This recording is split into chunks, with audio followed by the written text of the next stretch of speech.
तो यूपी मांगे उत्तर में आज बात हो रही है प्रधानमंत्री नरेंद्र मोदी के उनके संसदीय क्षेत्र के एक और दौरे की बात हो रही है। दरअसल 42वीं बार प्रधानमंत्री नरेंद्र मोदी वाराणसी पहुंचने वाले हैं और 1500 करोड़ की सौगात देंगे बनारस को और इंटरनेशनल क्रिकेट स्टेडियम का भी शिलान्यास करने वाले हैं जो 450 करोड़ की लागत से बनेगा। तमाम मेहमान हमारे साथ मौजूद हैं इस दौरे से जुड़ी हुई बातचीत करने के लिए, चर्चा करने के लिए। आलोक अवस्थी साहब, बनारस का विकास जो है क्या एक मॉडल है आप लोगों के लिए, कम से कम उत्तर प्रदेश के लिए, और बनारस के मॉडल को सामने रख करके क्या मिशन 80 को लेकर के आप लोग आगे बढ़ रहे हैं? और मेरा एक और सवाल इसमें है कि ये जो बनारस का विकास है जहां पर 30,000 करोड़ से ज्यादा का निवेश हुआ है, किसी न किसी तौर पर सरकार की परियोजनाएं आई हैं, ये सारी परियोजनाएं क्या धरातल पर उतरी हैं? और अगर उतरी है तो विपक्ष को क्यों नहीं दिखाई दे रहा है? देखिए, 38,000 परियोजनाएं हैं तो पूरी हो चुकी है। लोकार्पित अगर हम शिलान्यास की हुई अगर परियोजना को वर्णन करेंगे तो उनकी संख्या 69,000 करोड़ के आसपास जाएगी, जो कि अभी कार्य चल रहे हैं। मैं कुछ प्रमुख कार्यों को बताना चाहता हूं, लेकिन एक दो चीज मैं पॉलिटिकल भी कहना चाहता हूं।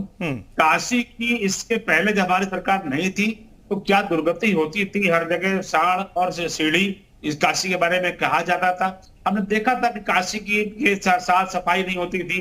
काशी में जो है किस तरीके से समाजवादी पार्टी की सरकार के समय में शंकराचार्य जो आज के वर्तमान है अभी मुक्तेश्वरानंद, उनको लाठी डंडों से पीटा गया था। उनके छोटे छोटे शिष्यों के साथ में इस तरह का वहां का वातावरण था।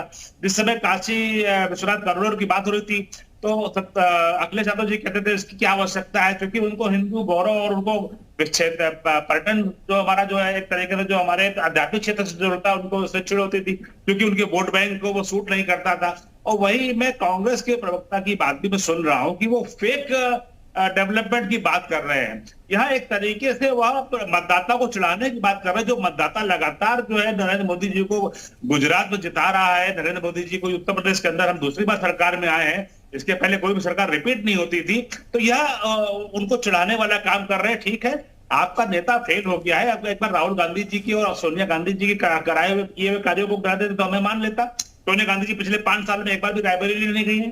राहुल गांधी इसके पहले हार के चुनाव आज तक यूपी के अंदर नहीं आए, तो इस तरह का फेल नेतृत्व तो इनका था। मैं 2-4 कुछ अच्छे जो प्रोजेक्ट हुए मैं उनके बारे में बताना चाह रहा हूँ। जल्दी सर। ट्रेड फैसिलिटेशन सेंटर वहां पे बना है काशी के अंदर, जो कि जो है आज वहां पे तमाम व्यापार में और निर्यात में जो है मदद कर रहा है। अटल इंक्यूबेशन सेंटर बना है वहां पे।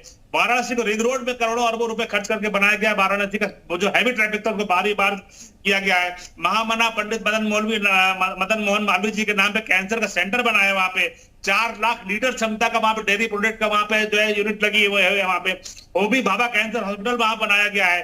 बीएचयू में 430 बेड का हॉस्पिटल बनाया गया है। बीएचयू में वैद्यक विज्ञान केंद्र बनाया गया जहां पे रिसर्च होता है। काशी विश्वनाथ कॉरिडोर बनाया गया है। काशी विश्वनाथ अन्न क्षेत्र बनाया गया है। बोन मैरो ट्रांसप्लांट और स्टेम सेल रिसर्च सेंटर बनाया गया है। आज काशी के अंदर क्रूज चल रहा है। काशी के विकास को हम धार्मिक नगरी के साथ साथ आधुनिकता के धागे में पिरोकर हम काम कर रहे हैं। लेकिन विपक्ष को, क्योंकि उनका काम है निंदा करना, मैं कहता हूं कि ठीक है आप हमारी निंदा करिए, लेकिन जनता को आप झूठ बोलेंगे तो आपकी पार्टी का खुद का चेहरा खराब होता है।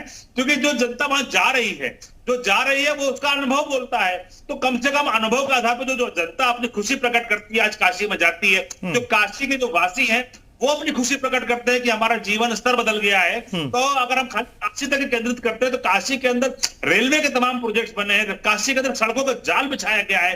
कई नए फ्लाईओवर बने हैं। कई सारी वहां पे स्ट्रीट लाइट तमाम जगहों पे लगाई गई है। घाटों का सौंदर्यीकरण हुआ है। आज पर्यटन वहां पर जो है इतना बड़ा है जिसकी वजह से वहां पे रेवेन्यू बढ़ा है। वहां के लोगों को रोजगार कितना सारा उत्पन्न हुआ है। यह क्यों नहीं समझ में आता विपक्ष को? मुझे लगता है कि विपक्ष की जो सोच है वह क्या कहते हैं वो उनको विकास से पीछे ले जाती है। और उसका एक कारण है कि उनके पास नेता नहीं है। आज जब महिला सशक्तिकरण और महिलाओं को सशक्त, ठीक है आलोक अवस्थी साहब, आपने सारी योजनाएं गिना दी। इन योजनाओं में कोई खामी है, कहीं पर खोट है? भुवन जोशी साहब बता देंगे शायद। भुवन जोशी साहब, आलोक अवस्थी जी ने जो कहा कि भाई ये सारी योजनाएं हैं, इतनी योजनाएं गिना दी उन्होंने एक सांस में, इन योजनाओं में कहीं कुछ छूट रह गया है क्या? ये योजनाएं पूरी नहीं हुई है, योजनाएं सही से नहीं चल रही हैं? अगर आप कुछ बता सके तो। देखिए, देखिए, मैं इतना जरूर कहना चाहता हूँ, माननीय प्रधानमंत्री जी देश को क्या कहते हैं? वो कहते हैं देश का जो अमृत काल चल रहा है, और जब ये देश का जो अमृत काल चल रहा है तो हम क्या पाते हैं? हम ये पाते हैं कि जब मणिपुर में हमारी बेटियों को नग्न किया जा रहा था, तब हमारे प्रधानमंत्री मोदी। भुवन जोशी साहब, उत्तर प्रदेश में रह लीजिए ना, मणिपुर जा रहे हैं, उत्तर प्रदेश बनारस की बात कर रहे हैं। बनारस की योजनाओं को लेकर के आप बहुत आलोचना कर रहे थे, बनारस में कुछ बदला नहीं। बनारस को लेकर के आलोक अवस्थी ने जो दावे किए उस पर मैं आपसे काउंटर जवाब ले रहा हूं कि बनारस को लेकर के जो जिन योजनाओं का जिक्र आलोक अवस्थी ने किया उसमें कोई कमी है, ज्यादा बोल गए आलोक अवस्थी साहब, उस पर जवाब दीजिए ना सर। देखिए, आप ही ने कहा है और पूरा देश भी मानता है कि माननीय प्रधानमंत्री जी एक सांसद होने के कारण प्रधानमंत्री भी हैं, और वही जिक्र करते हैं कि अमृत काल चल रहा है। तो अमृत काल में जो भारत में जो घटनाएं घट रही है तो उसकी जिम्मेदारी भी तो उनको लेनी पड़ेगी, चाहे मणिपुर की हो, चाहे दिल्ली में पहलवान बेटियों की हो, हाथरस की दलित बेटी की हो, कानपुर में माँ बेटी की हत्या हो। ये सारे तो भारतीय जनता पार्टी के शासन काल में हो रहा है। आप देखिए मध्य प्रदेश में किस प्रकार आदिवासी के ऊपर टॉयलेट करने का काम करा जा रहा है। क्या यही अमृत काल है? देश जानना चाहता है, देश समझना चाहता है, क्या इसी कारण उनका अभिनंदन होने का काम हो रहा है? और जो कर्जा है हम पे 10 गुना बढ़ गया है। 14 के बाद 14 तक जितने प्रधानमंत्री हो उसका 10 गुना कर्जा बढ़ाने का काम आदरणीय मोदी जी के सरकार में हुआ है। तो मैं पूछना चाहता हूं, क्या जोशी साहब दोबारा टोकने के बाद भी आपने मेरे सवाल का जवाब नहीं दिया। विजय उपाध्याय साहब, क्या विपक्ष की दिक्कत यह है कि आप बनारस की बात करें, उत्तर प्रदेश की बात करें तो राष्ट्रीय स्तर के मुद्दों का जिक्र समाजवादी पार्टी के नेता और प्रवक्ता कर रहे हैं। क्या ये विपक्ष आप सोचने का तरीका है, आप इसे किस तौर पर देखते हैं? नहीं, विपक्ष का काम आलोचना करना है और जिन मुद्दों पे उनको आलोचना करना उसके लिए वो स्वतंत्र है। उसमें कोई एडवाइस नहीं कर सकता किसी राजनीतिक दल को कि आप ये बोलिए, आप ये ना बोलिए। ये उनकी आजादी है, वो जो चाहें। आप सवाल कुछ भी करें, वो जवाब जो चाहें देंगे। देखिए, उत्तर प्रदेश में या पूरे देश में लोकतंत्र में होता यही है कि विपक्ष अपनी बात कहता है और विपक्ष की अपनी एक सेट भाषा है। जब विपक्ष सत्ता में चला जाता है, वही पार्टी सत्ता में जाती है तो उसकी भाषा बदल जाती है। जब वापस विपक्ष में आ जाता है फिर उसकी भाषा बदल जाती है। यानी भाषा विपक्ष की परमानेंट जैसी है और सत्ता की परमानेंट एक जैसी होती है। थोड़ा बहुत उसमें अंतर आता है और यही डेमोक्रेसी है। सारे विशेषज्ञ हो जाते हैं विपक्ष के लोग जब वो विपक्ष में रहते हैं कि वो पर्यावरण के भी हो जाएंगे, बेरोजगारी के भी हो जाएंगे, आर्थिक नीतियों की भी हो जाएंगे, विकास के भी हो जाएंगे। लेकिन जब सत्ता में जाते हैं तो वो सारी उनकी विशेषज्ञता धरी रह जाती है और दूसरा दल उसी भाषा में उनकी आलोचना करता है। ये बहुत ही रोचक खेल है। अगर इसको बहुत बारीकी से आप देखें कि कौन सी पार्टी सत्ता में रहते हुए क्या बोलती है और विपक्ष में रहते हुए क्या बोलती है, तो बहुत मजा आता है। और ये इंटरेस्टिंग है, हमारे डेमोक्रेसी में मल्टी पार्टी सिस्टम है। और इसमें एक और अच्छी बात है, उसको खराब भी कह सकते हैं, डेमोक्रेसी में हर दल लोगों को अपने हिसाब से विभाजित करने की कोशिश करती है कि हमारा चंक बड़ा हो जाए। इसके लिए वो तरह तरह के उपाय करते हैं और उन उपायों में वो क्या क्या करेंगे ये उन पर कोई रोक नहीं है। संविधान ने उन्हें आजादी दी है।